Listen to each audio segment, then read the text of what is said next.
First tonight, the battle over voting rights continued today at the state capitol. Thousands of people gathered in Austin for the Moral March for Democracy rally. This was the end of a 4-day, 30-mile journey from Georgetown to Austin. KVUE's Connor Board shares what changes people want to see and why they believe their civil rights are under attack.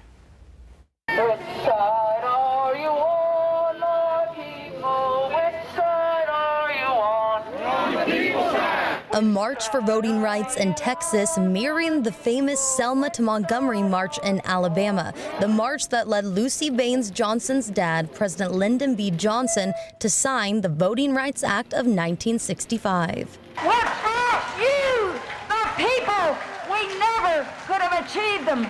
And without you, the people, we could lose them. Show me what democracy looks like! This is what!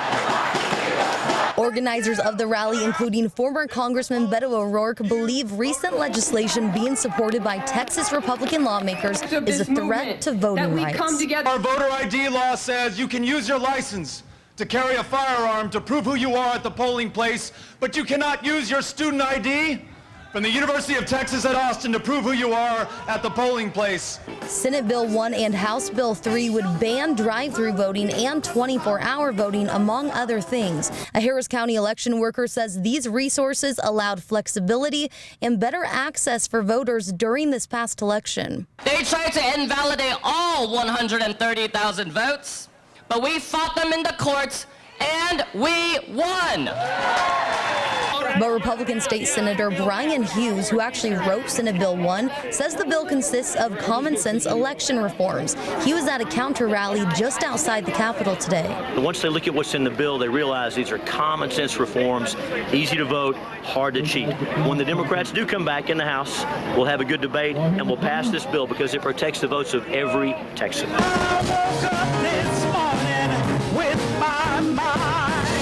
Civil rights activists like Reverend Dr. William Barber are calling on the federal government to intervene and pass the For the People Act to prevent states from passing legislation that they believe limits voter access. Mr. President, the time to act is now. Let me tell you something you might not be used to hearing from a preacher, but ain't no need to have power if you're not going to use it for good. And to cap off the rally, if you don't like who's in there, go now. Willie Nelson took the stage to sing a few songs, including one where he encourages people to make change by going out to vote. If you don't like who's in there. Reporting at the Capitol, Connor Board, KVUE News. Now, this is all happening as many Texas Democrat lawmakers are still in D.C. after breaking quorum to prevent the passing of these election-related bills.